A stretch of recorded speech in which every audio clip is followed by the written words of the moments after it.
Namaste, soul family, star family, subconscious community, and welcome YouTubers from all over the world. This is the last video of our series. This is going to be all about Saturn in our planetary reception polarity aspects video or video series. This is our last video here, part 7. So we're talking about Saturn, aka Saturn Day. So we're going to talk about Saturn real quick. I might have to pause this video, I'm not sure, in a second, but we're going to talk about Saturn right here. So Saturn,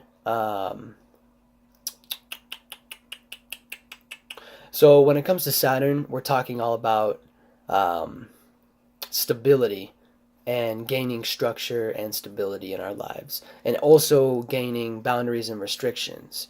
So we're talking about things like the process of hardening, hard and dark things. So this is the archetype of Saturn. Saturn will rule things that are hard and that are very stable, and that's the main thing that Saturn is concerned with, is stability. So that Saturn is a very, very strong energy here in our solar system, in our immediate orbit. Saturn is something, man. So not getting too into Saturn, we're gonna start talking about the signs that Saturn rules and is associated with most closely, and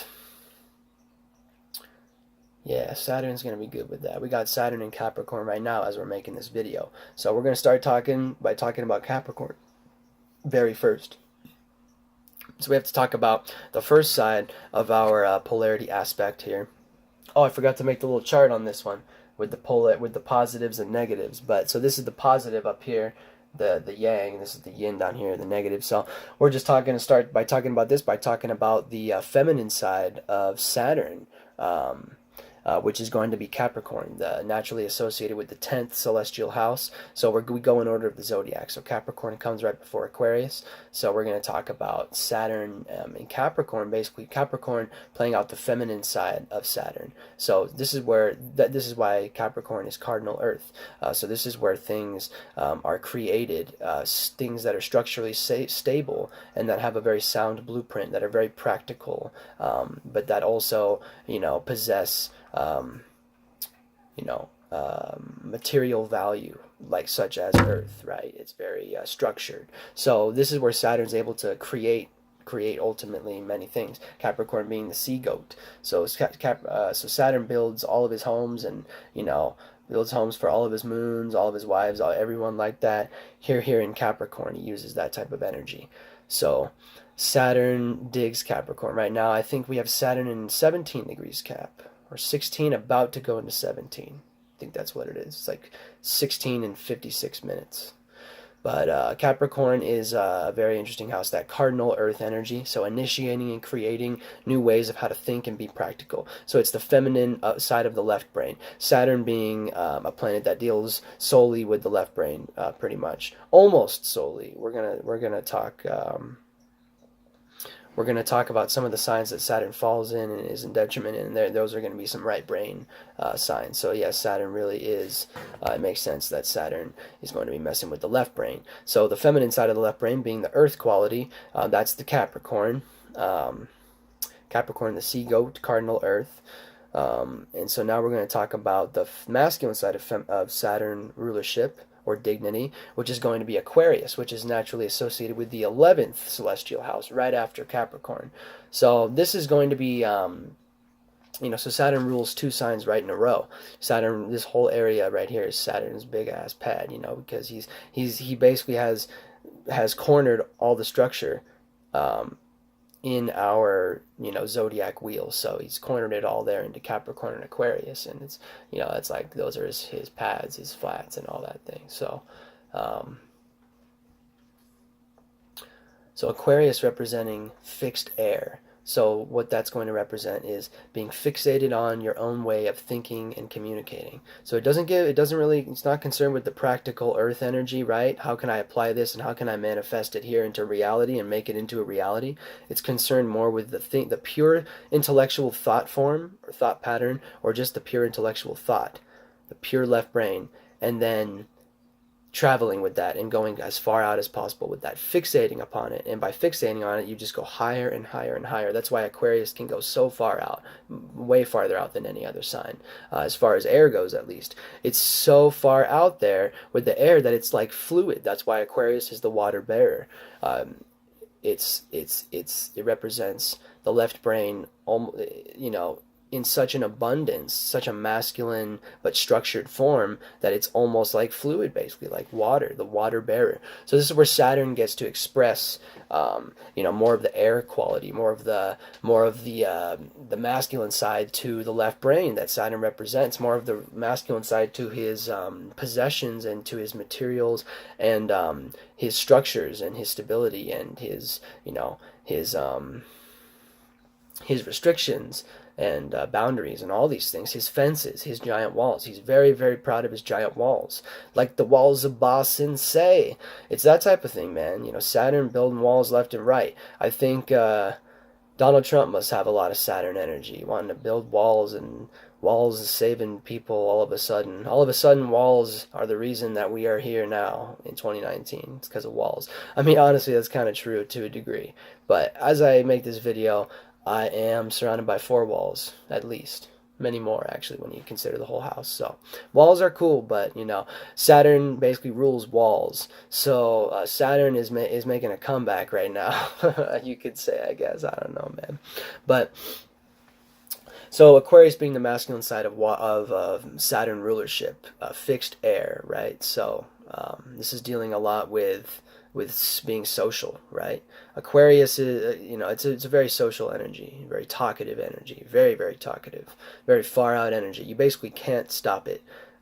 This is the fixed version of air. So it's like a giant tornado. It can become, at least. So I think that's enough of that for now. That's the positive side of that aspect. Now we're going to get to the negative side, the yin aspect of that. And we're going to talk about the opposite sides to Capricorn and Aquarius, the opposite signs to those. So we're going to be talking about Cancer and Leo. Those are the 2 signs that Saturn is in detriment in. So those are the 2 signs ruled by the luminaries, the sun and the moon. So as far as astrology goes and the zodiac goes and the rulership of the planets, Saturn basically balances out the effects of the sun and the moon, because that's how strong and stable and powerful and how much of a hold Saturn has on us. Literally has a hold on us. Saturn's very strong, very stable, and will come for you in the end if you don't pay your respects and own up and gain some damn boundaries and restrictions. Or otherwise, it's going to come right down in. You think you don't need boundaries? You think you don't need restrictions in your life? Saturn's going to come in, bite you and get you. And it could come out in the form of a Cancer or a Leo Saturn in detriment at any point, or in your natal chart, but at any point. Right now, we got Saturn in Capricorn, so we're digging it, man. Saturn, that's why I could talk about Saturn all day right now. Saturn's getting a foot bath, and I don't know if he's really into that stuff. I wonder what Saturn's doing right now in his feminine house rulership. Probably going to war, preparing to go to war. Who knows, man? He's trying to Mars, so. And Venus is there right now, too, as well as Pluto. So it's an interesting little vibe and aspect and situation we have going on over there. A little social situation. They're having a gathering. So we're going to talk about, real quick, Cancer and Leo and what those signs represent and the reason why Saturn's in detriment there. So Cancer being the cardinal water, representing the cardinal water aspect of the zodiac, the 4th house, right?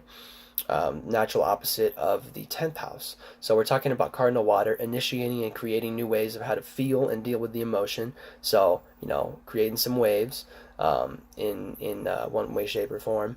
And Saturn doesn't mess with that. The whole cool, feminine, soft, moist side of the moon, Saturn's not about that at all. It's all cold and dry and hard and stiff. That's Saturn right there. Saturn has no time to lay back and take an Epsom salt bath. The moon's like, just chill, bro. And Saturn's like, yeah, Saturn, Just very, very, very, very, very opposing energies. So that's why Saturn naturally falls here or is in detriment here. So Saturn does not work well here. Saturn's basically washed out here, literally washed out by the waves. So depending on this, the degree and the fixed stars and all that, it depends on the degree by which it will happen. But, you know, hopefully there's not too much erosion here digging into you. And then the next one, the masculine side, I guess, would be Leo, right? So the fixed fire. So this is another sign right next to Cancer where Saturn is also in detriment. This is the fifth celestial house. Leo, fixed fire. So the sun is in rulership here. So it's just too hot here for Saturn. Saturn likes it cold. So that's a big thing. That's one thing Saturn can dig about Cancer. It's cold there, but it's too wet.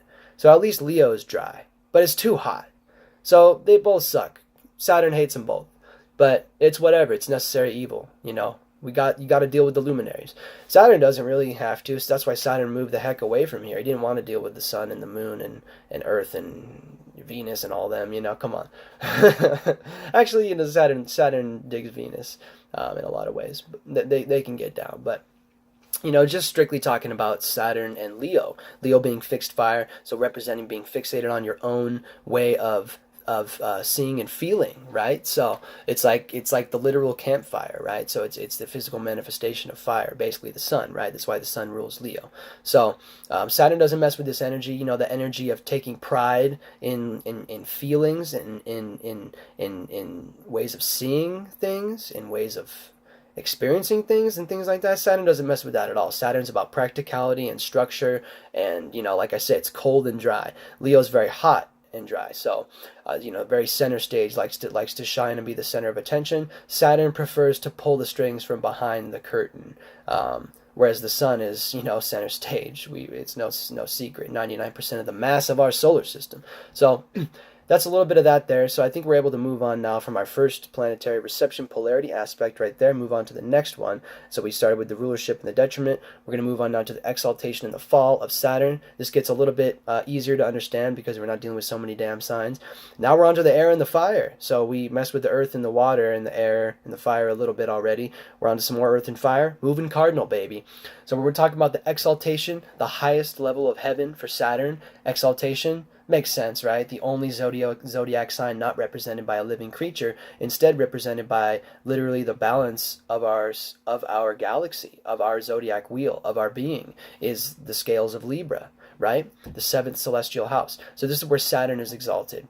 Saturn is exalted here in Libra, which represents cardinal air, right? So we're talking about initiating and creating new ways of how to think and communicate. And Libra is